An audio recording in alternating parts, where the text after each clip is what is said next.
Finalmente, a força elétrica é a interação entre duas ou mais cargas.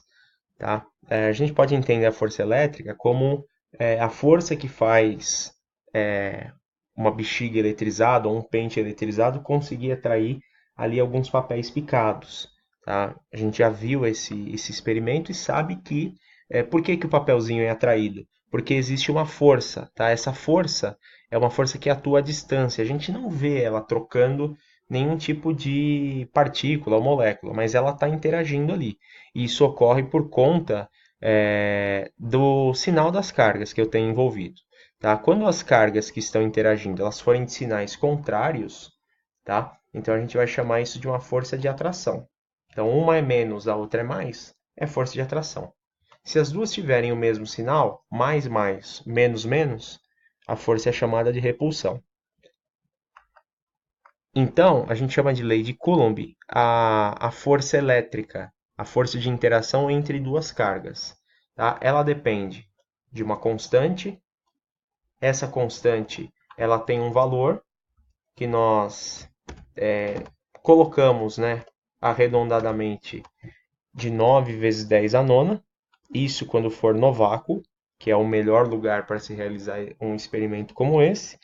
Depende também dos módulos das cargas, tá? Esse sinal aqui é o módulo matemático, de forma que se eu tiver uma carga de menos 3, a hora que eu for fazer a conta, uma carga de menos 3 e uma carga de 2. Aqui eu vou usar o valor absoluto, eu não vou usar menos, vou usar 3 positivamente. Tá? E ela também depende do quadrado da distância. Isso é, quanto maior for a distância entre as cargas, menor vai ser a força. Tá? Por isso que carga elétrica, eu não consigo, quando eu atrito uma bexiga, se eu ficar uma distância muito grande, os papeizinhos não vão nem se mexer. Tá? Importante em exercício de força elétrica é você fazer a, a análise dos vetores. Tá? Primeira coisa, exercício de força elétrica, para essa força sair em newtons, é preciso que tudo esteja dentro das unidades do sistema internacional. Isto é, a constante tem que estar nessa unidade aqui, newton metro quadrado por coulomb ao quadrado. Não se preocupa com essa unidade que geralmente ela é passada dessa maneira. As cargas têm que estar em coulomb. Então isso que começa a complicar um pouco, porque geralmente o exercício te dá microcoulomb ou ele pode te dar ali alguma coisa em microcoulomb ou em alguns casos nanocoulomb, tá? O NC. O que você faz? Simplesmente transforma isso para coulomb. Como que você faz isso?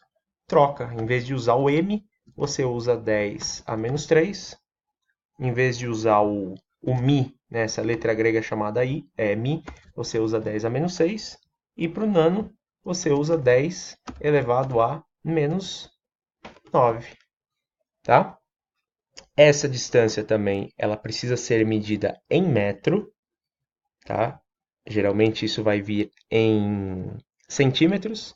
Centímetros para metro, basta você dividir por 100, certo? E aí você vai conseguir calcular o que você precisa. Tenho aqui um exemplo, tá? Duas cargas elétricas puntiformes. O que é essa palavra aqui, puntiforme? Que ela fica como se fosse num ponto fixo. De 3, o que é isso aqui? Micro. Então isso aqui vale 10 a menos 6. E 1 micro coulomb. Aqui também vale 10 a menos 6. Estão separadas por uma distância de 3 metros. Calcule a força elétrica entre elas e classifique se a força é de atração ou repulsão. Logo de cara eu já vejo que as cargas têm o mesmo sinal, tá? Elas são positivas, então eu já sei aqui que vai ser uma força de repulsão. O que eu também preciso analisar, tá? É se as unidades estão dentro do sistema internacional. Estão porque eu acabei de ajustar isso daqui. Então agora, basicamente, a gente vai aplicar a fórmula, onde K é a constante, Q1 e Q2 são as cargas e D é a distância. Tá? Aqui envolve muita anotação científica. Então é importante que você faça uma revisão, faça alguns exercícios sobre isso, porque é matemática, digamos que fundamental. 3 vezes 10 a menos 6 vezes 10 a menos 6, aqui eu suprimi o 1 da fórmula, da carga. Então eu vou ficar com 10 a menos 6 vezes 10 a menos 6, propriedade matemática de que na multiplicação eu conservo a base e somaria os expoentes. Como os expoentes são negativos, fica menos 6, menos 6.